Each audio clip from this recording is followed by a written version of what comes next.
I'm sitting cross-legged on the hardwood, islands of glossy prints floating around me like fallen leaves. The Vermont wedding from last weekend turned out better than I dared hope. The bride's cream silk against the blaze of October trees. Exactly the contrast I saw in my head. My favorite frame, the couple under a roof of maples, fingertips nearly touching while the wind lifts a swirl of color around them. My phone vibrates. My mother's name fills the screen. I hover. Then swipe. Hi, Mom. I wedge the phone between my ear and shoulder and keep sorting layouts. Courtney. Her tone has that familiar clipped brightness that always feels like a warning. We need to discuss Lily's wedding. I smile to myself, thinking of my sister's Miami ceremony. Perfect timing. I was going to call her this week. I've got ideas for shots that willed. You'll ruin it, she says, cool as ice. Don't come. The mug slips from my hand. Ceramic shatters. Coffee arcs across the prints like dark rain. I don't even flinch at the mess. What? My voice sounds far away, tinny like it's coming through someone else's throat.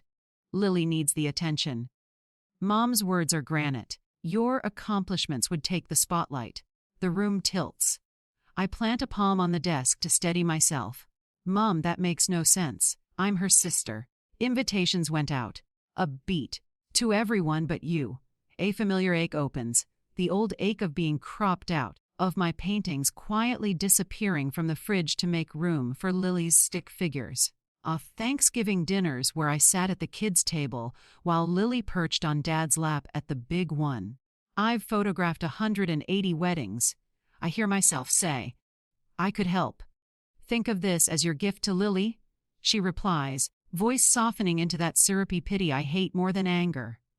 You always need to be the center of things. Let your sister have her moment. My throat tightens. Let me talk to Lily. That can't be what she wants.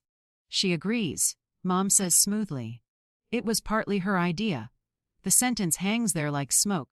Maybe it isn't. Somehow both options hurt. I hang up without a goodbye and immediately call my father. He picks up on the second ring. Court, you okay? Dad, I say, Mom told me I'm not invited to Lily's wedding. That can't be right. His pause tells me it is. When he speaks again, the tired resignation in his voice takes me straight back to age 12, to the day he quietly asked me not to display my photography trophy because it might make Lily feel bad. It's for the best, Court. You don't mean that. I press my fingertips into my temple to stop the room from spinning. Your absence is a gift to your sister, he says. Be selfless for once. The words slice through years of pretending our family didn't work this way. In my mind, I see Ethan popping a midnight bottle of champagne when my first magazine cover arrived, tape measure in hand so he could frame it perfectly, the way he beamed while my parents mailed me a curt congratulations, and changed the subject. I looked down at the coffee-stained prints, strangers looking at each other with more tenderness than my family has ever shown me. I'm not begging for an invitation, I say at last. The sentence lands steadier than I feel. Don't be dramatic. My mother's voice cuts in. Speakerphone. Try thinking about someone besides yourself. I have, I answer, surprised by how calm I sound. My whole life. I've hidden my wins. I've made myself small. All your cousins will be there, Dad adds. Everyone wants to celebrate Lily. Don't make this difficult. The script is clear. I'm the selfish one, the attention-grabbing older sister. They'll tell it that way to anyone who will listen. I understand. I say finally, but what I understand is this: it won't stop unless I stop it. My work and my happiness won't survive if I keep shrinking to fit their story. The front door opens. Ethan steps in with his camera bag and halts at the sight of the wreckage, broken mug, puddled coffee, a constellation of ruined prints. Courtney, what happened? His concern is like warm light after walking out of a cold theater. The whole thing tumbles out: the call, the invitation, the years of being trimmed at the edges so Lily could appear brighter. Ethan kneels, careful of the shards, and starts rescuing the salvageable photos, patting them dry with a towel. We work in a quiet kind of teamwork for a while before he speaks. Your sister's wedding is about her, he says softly, but your life is about you. I stare at him, and something shifts into focus I've been refusing to see. Maybe the choice isn't go or don't go. Maybe the choice is small or tall. I've spent years folding myself down. I whisper. Maybe it's time to unfold. 3 syrup, slow weeks pass. I bury myself in edits until numbers blur and faces blend. My phone stays silent, no call from Mom, no text from Lily. The wound scabs over, but every headline about Miami digs a fingernail under the edge. Then Amanda calls. Court, you won't believe Lily's latest post. Amanda's been Switzerland since high school. Equal parts my friend and Lily's. I shouldn't ask, but curiosity has sharp teeth. Hit me, Miami Beach. Budget bumped 800 grand. White tulip centerpieces from Holland. 8 courses with a celebrity chef. 800,000. I swallow. That's almost double. Bradley's parents are covering most of it, she says, lowering her voice. There's more. I had lunch with Jenny. She's in the bridal party. Bradley told Lily he doesn't want you there. Says you make everything about yourself. Has never met me. Jenny heard Lily telling stories. That your scholarship ceremony upstaged her debate win. That you stole her thunder at Sweet 16. I close my eyes.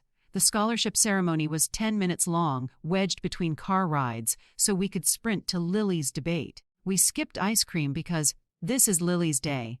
After we hang up, I open Instagram. Mom's newest caption glitters beneath a photo of Lily and Bradley toasting in a halo of white roses. Sometimes the kindest thing you can do is step back and let others shine. No tag needed, the subtext screams my name. I haul the old family albums out of the closet. Once I start turning pages, patterns leap up like hidden watermarks. In every portrait I'm a step behind, slightly out of center, the spare piece in a puzzle already solved. At my first gallery show, I can see my grandparents' pleasure dim as Mom leans in to whisper something. The day I won state, Dad asked me to tone it down because Lily had a rough week. It wasn't a few moments, it was the operating system. Ethan comes home to find the floor covered in decades. He sits beside me, opens his laptop, and pulls up a folder labeled, Courtney, Client Reviews. He reads aloud.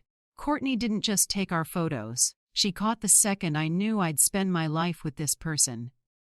Another. Every time we open our album, we feel that day again. She saw us as we really are. Dozens like that.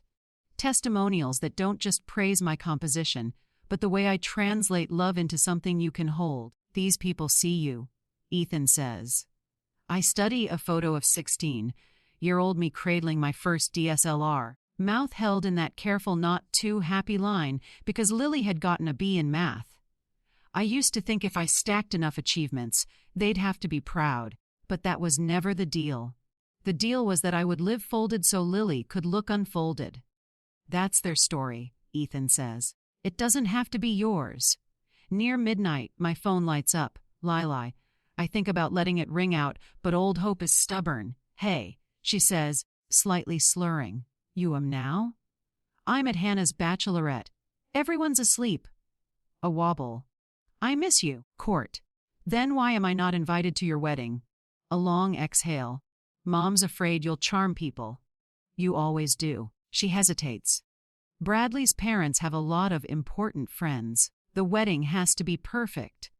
And I ruin perfection by breathing. You don't understand, she whispers.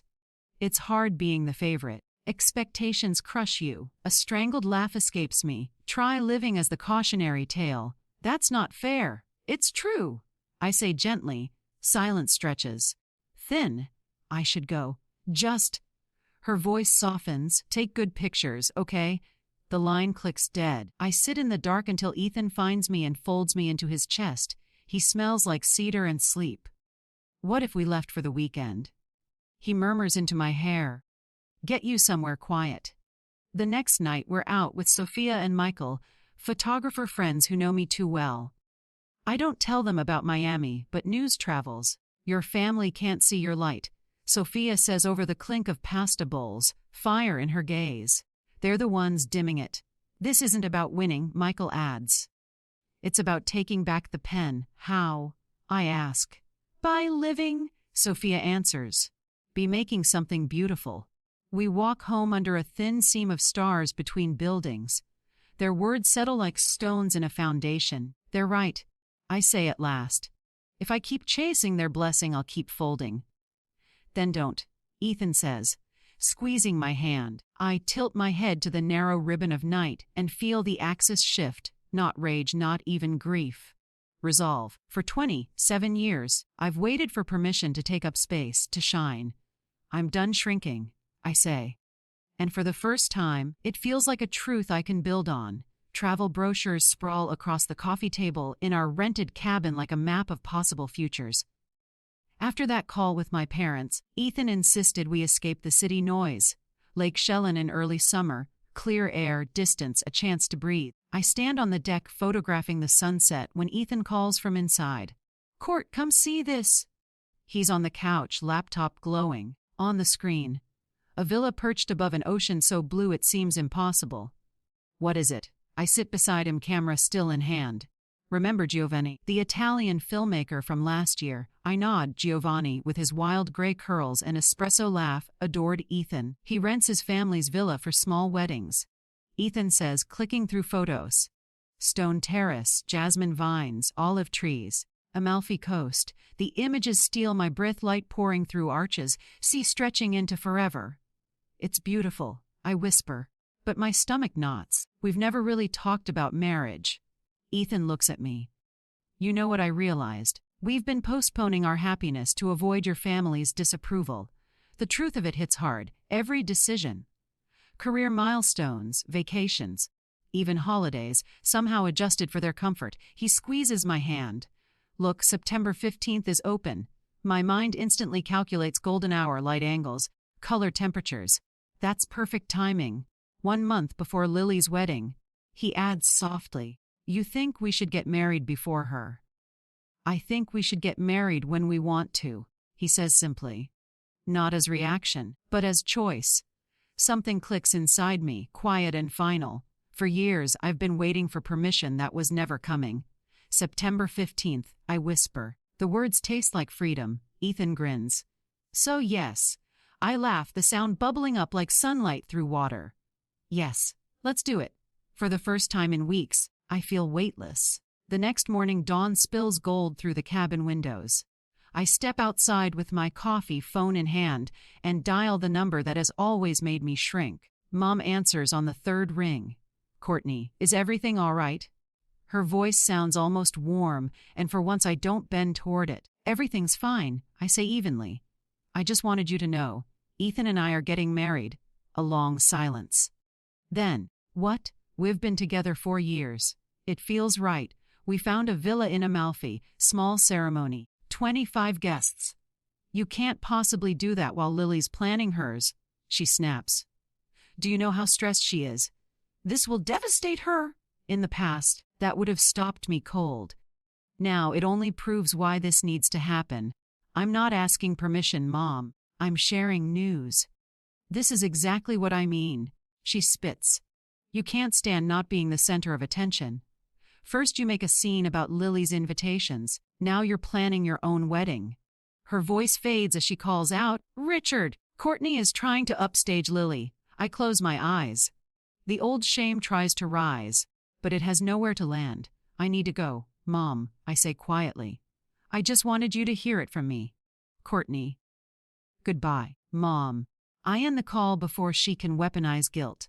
The osprey that's been circling the lake dives and resurfaces with a silverfish effortless. I sit there in the morning sun, waiting for the familiar ache to return. It doesn't, only lightness. Inside, Ethan's pouring coffee. "How'd it go?" "Exactly as expected," I say with a smile that surprises me. She thinks I'm trying to outshine Lily. But I didn't apologize. Not once. He passes me a mug. "Proud of you." Messages ping across my phone, friends offering to help, photographers volunteering their talents. For the first time, people want to celebrate me, not contain me. By afternoon, Giovanni emails back, "My villa has seen many weddings, but rarely ones that feel this true. The house awaits your vision." I look at the photos attached. Stone walls kissed by sunset, a terrace draped in jasmine. The same kind of light I've spent years chasing for other people's stories. This time it's mine. That evening, Ethan and I sit on the deck watching stars bloom across the dark water. Should we invite them? I ask quietly. My parents, Lily. He shrugs gently. That's your call. But remember what you tell every client before a shoot. What matters most? Authenticity, I answer. He smiles. Then that's your answer. I lean against him, watching the constellations emerge. For once, I'm not thinking about their reactions, only about what feels real. A week later, our apartment looks like a creative battlefield. Wedding albums spread across the floor, timelines taped to walls, fabric swatches pinned to corkboards. What's all this? Ethan laughs, stepping over piles of prints. Research, I say. I've shot 180 weddings, but never studied what truly makes them meaningful. We sit surrounded by images of strangers in love. I flip through album after album. Tears during vows, laughter mid, dance, hands intertwined in quiet corners. It's not the decor or the dress, I murmur. It's the truth in their faces. So let's capture ours that way, Ethan says. No production. We make lists, cross-check paperwork, contact vendors Giovanni recommends. Every decision passes the same test. Does this reflect who we are? Then my phone buzzes. Amanda again. Court, she says, skipping any greeting. Lily's furious. Bradley's cousin saw Maria's Instagram story about your Italian wedding. Your mom's calling everyone, saying you're sabotaging her. I press my fingers to my temple. And you. I told her I'd talk to you first. Amanda says gently, are you doing this to get back at them? I glance at Ethan across the room, his head bent over a notebook of shot lists and lighting diagrams. For the first time, I know my answer. No, I say. I'm doing this to finally live honestly. When I hang up, Ethan's standing by the window. They're spreading the story. Ha, I nod. Doesn't change anything. He smiles. Then let's keep building. And we do, brick by brick, choice by choice. Every plan another declaration. This is my life. My frame, my light. Sunlight spills across our apartment floor as I open Giovanni's latest email. Attached are new photos of the villa. Weathered stone glowing under morning light, flowering vines climbing toward ancient windows, olive trees casting intricate shadows across the terrace. Ethan, I call. Look what Giovanni sent. He appears from the living room, camera gear in hand. I tilt my laptop toward him. He found a local florist, I explain, specializes in jasmine garlands. He says the scent will fill the whole terrace at sunset. Ethan's smile widens. That's exactly what we imagined. Over the past 2 weeks, our apartment has turned into what Giovanni calls a creative command center. The walls are lined with sketches, color palettes, and light diagrams. Our tables covered with hand-drawn seating charts, each name representing someone who's been part of our story, not our family's narrative. The invitations are done, I say, sliding one toward him. Handmade paper, pressed olive leaves, simple lettering. Just our names, no titles, no pretension. Ethan runs his fingers over the embossed print. Elegant. Honest, it's so you. It's us. I correct softly. For once, planning doesn't feel like performance. It feels like building something sacred. No one's approval to chase, no spotlight to fear. Then my phone buzzes. Lily. The message makes my stomach twist. The Italian consulate said you filed for a marriage license. Why are you trying to steal my spotlight? I show Ethan the screen. Your mom must have dug for it. What if they try to interfere? I ask before I can stop myself. Call Giovanni, pressure our guests. Then we adapt. Ethan says firmly. We've already chosen the people who matter. A series of texts floods in. Cousins, an old roommate, even my dad's neighbor. Your mom's upset. Why are you doing this? I scroll in silence. Same script, new actors. Guilt disguised as concern. They're spreading the story again. I whisper. Ethan touches my hand. Let them tell it. We're writing ours. That night, as city lights glitter beyond our balcony, my phone rings again. Joe Courtney, he says, voice low, serious. A woman called today, claiming to be your mother. She asked about your wedding. Guest list. Time everything, my heart drops. I'm so sorry, Giovanni. She's persistent. Do not worry, he says firmly. I told her nothing. Italian privacy law is strict. My staff knows. No uninvited guests. I release a shaky breath. Thank you. After we hang up, I step outside. The night is cold, but I feel strangely steady. Ethan joins me, wrapping his arms around my waist. She called him, didn't she? She did, but Giovanni shut her down. He kisses my temple. Let her rage. We're protected. I look out over the city skyline. For the first time in my life, I'm not afraid of their anger. I'm ready for it. A week later, dawn breaks over Seattle. I've been awake since 4, finalizing travel itineraries, checking off logistics. When my phone rings, I already know who it is. Mom. I take the call outside, coffee steaming in my hand. You need to cancel Italy. She begins, no greeting. That's not happening, I say evenly. Her tone sharpens. If you go through with this, you're no longer part of this family. I stare at the rising sun. Why does my wedding threaten you so much? Don't twist things. She snaps. You know what you're doing, getting married 1 month before Lily, after everything we've done for you. Dad's voice cuts in, they're on speaker again. You've always been selfish, Courtney. This just proves it. My chest tightens. I'm marrying the man I love. How is that selfish? Lily's been hospitalized with anxiety attacks because of you, Mom declares. What? A's if you care, she says coldly.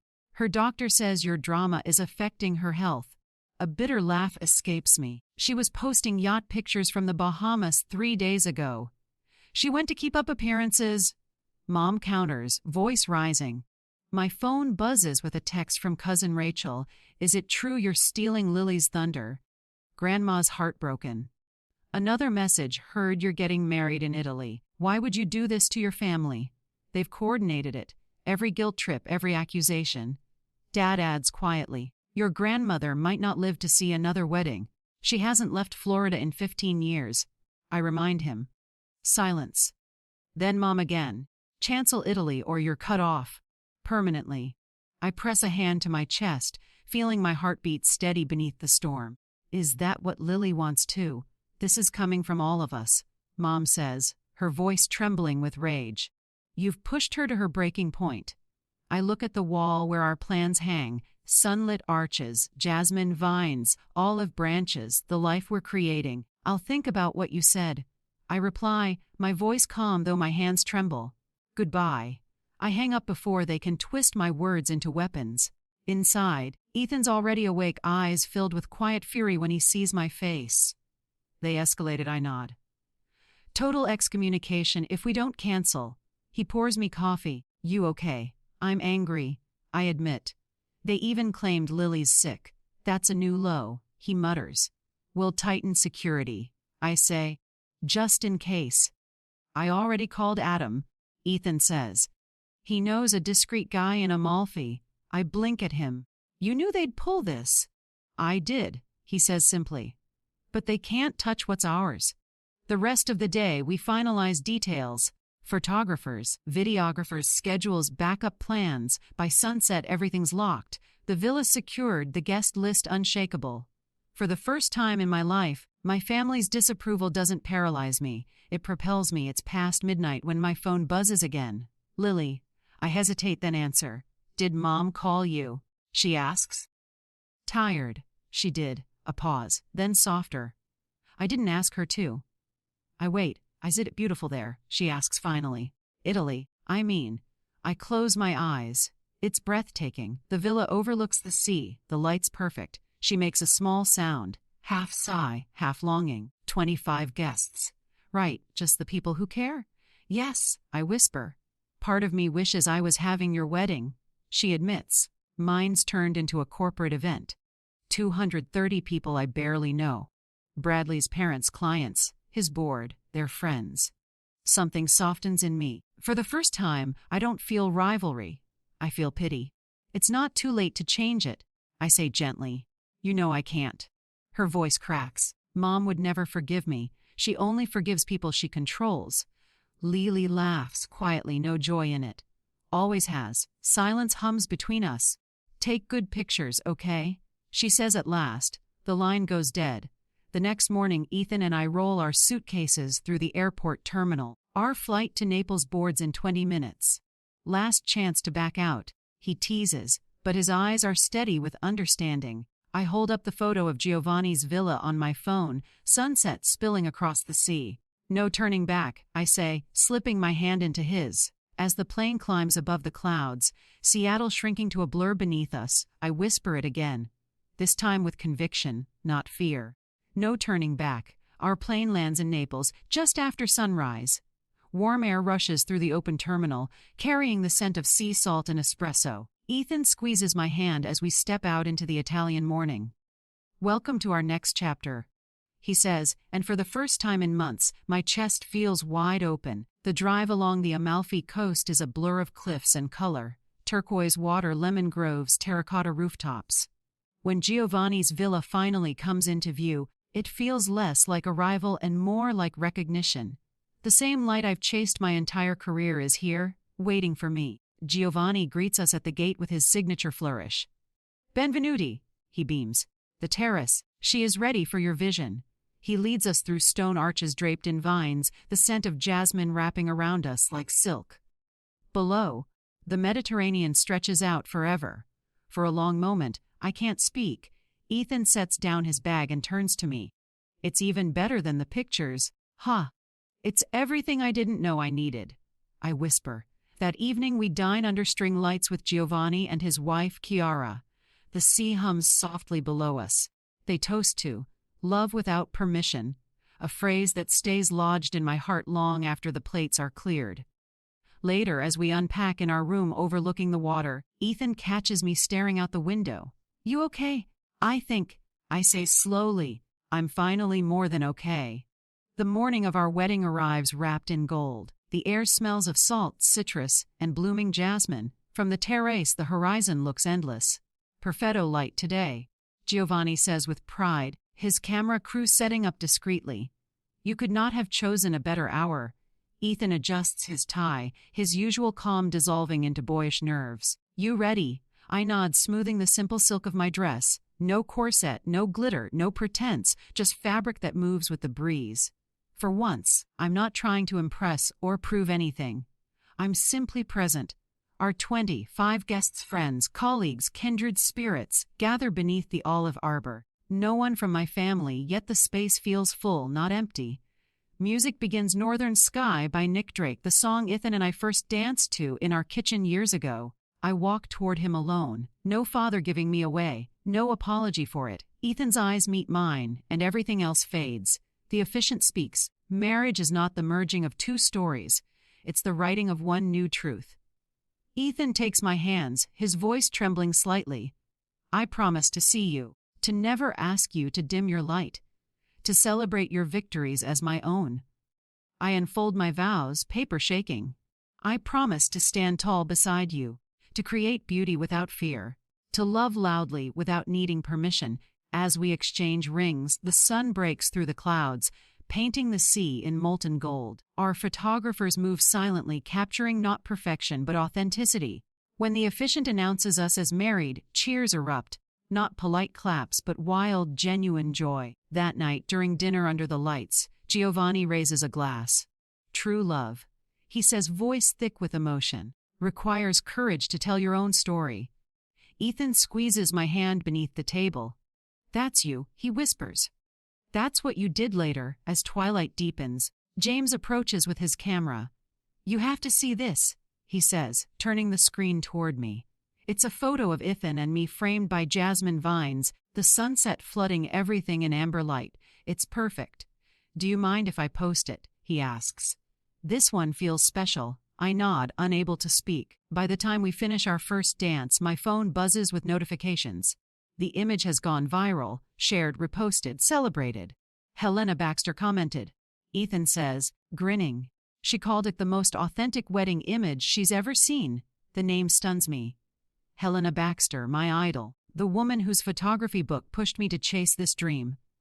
Messages keep pouring in, magazines asking for rights, tourism boards sharing the post with captions like Wedding of the Year. Ethan leans close, his voice low. "This is what they were afraid of, Court. Not that you'd ruin Lily's wedding, that you'd prove them wrong." I look around. The laughter, the music, the people who see me, and realize he's right. I didn't just reclaim my story, I rewrote it. Later, under the Italian stars, I whisper, for years, I captured everyone else's joy. Tonight, I captured mine. Ethan smiles. And you didn't need their permission. We dance barefoot on the terrace until the candles burn low. For the first time in my life, I feel whole, unshrunken, unafraid, entirely seen. Morning sunlight filters through the villa's curtains, painting golden ripples across our sheets. The waves below sound like applause, soft and endless. I lie there for a moment, letting the quiet settle. Ethan stirs beside me. We're officially married, he murmurs. Feels surreal. The world beyond our terrace has no idea yet that one photograph, our photograph, has already begun to rewrite everything. By breakfast, wedding blogs are calling it the Amalfi moment. My inbox floods with interview requests. Helena Baxter's assistant messages again. She wants to feature your work in her upcoming book. Ethan laughs, scrolling through notifications. You're a headline, Court. Not because of your family name, because of your vision. I shake my head, half in disbelief. All I did was be honest. That's what people crave, he says. Truth, you gave them that. We spend the day wandering through Amalfi's narrow streets, gelato in hand, stopping for photographs that are just for us. Not clients, not portfolios, just life. And for once, I'm not thinking about composition or perfection. I'm simply in the frame. As the sun sets behind the cliffs, Ethan turns to me. You know what I think? What? This? Us. It's what happens when you stop waiting for permission. I nod slowly, feeling every word settle like truth. Then let's build a life that keeps saying yes to itself. 6 months later, I wake to a familiar golden light spilling through our Seattle apartment, but everything has changed. On my desk sits the Netflix contract for the Amalfi Revolution, a documentary about redefining wedding photography through authenticity. The project came directly from that single viral photo, one moment that started as rebellion and became revelation. Ethan hands me coffee, grinning. So, Mrs. Palmer, how does it feel being a movement? I laugh. Unreal. But right, another email chimes, a message from Lily. Unlike my parents' stiff silence, Lily's messages have become gentle, tentative bridges. Your wedding looked like you. Mine didn't feel like me at all. I read it twice, then let it go. I don't reply, not out of anger, but peace. She's starting her own reckoning. Across the room, framed prints from Amalfi line the wall. My favorite shows Ethan and me mid-laugh, wind in our hair, no posing, no perfection, just truth. That image now hangs in galleries from New York to Milan. But fame isn't what fills me. It's the feeling that I finally built something that's mine. We launch our new venture a month later, the Love Without Permission Foundation, a mentorship and grant program for artists whose families tried to silence them. Giovanni is our first international partner. The mission is simple: help others stand tall where they were told to shrink. This is what healing looks like, Ethan says as we cut the ribbon. I nod, tears in my eyes, turning pain into permission. That evening, I review portfolios from young photographers applying for our mentorship program. One submission stands out, Jessica Thomas, 22, from Portland. Her images shimmer with emotion, raw and fearless.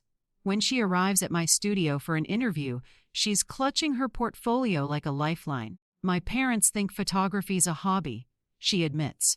They want me to be an accountant. I see myself in her nervous smile, that same hunger to be seen.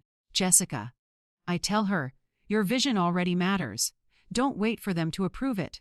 She blinks hard, fighting tears. You really think so? I know so, I say. Your light doesn't dim anyone else's. By the time she leaves, she's laughing through her tears, acceptance letter in hand. Watching her go, I realize something. I've become the person I needed all those years ago. That night, Ethan and I attend the International Vision Awards. When they call my name, applause rises like a tide. I take the stage, the trophy heavy and bright in my hands. For years, I let others frame my story. They cropped me out, dimmed my colors, told me smaller was safer. But authenticity isn't selfish. It's sacred. The room is silent, every ear tuned. When people try to make you small, I continue, voice clear and sure. That's your sign to stand taller. I pause, smiling through tears. I used to capture other people's love stories. Tonight, I stand inside my own. The audience rises to their feet. Cameras flash, but for once I'm not behind the lens. I'm the story, and this time I'm finally in focus.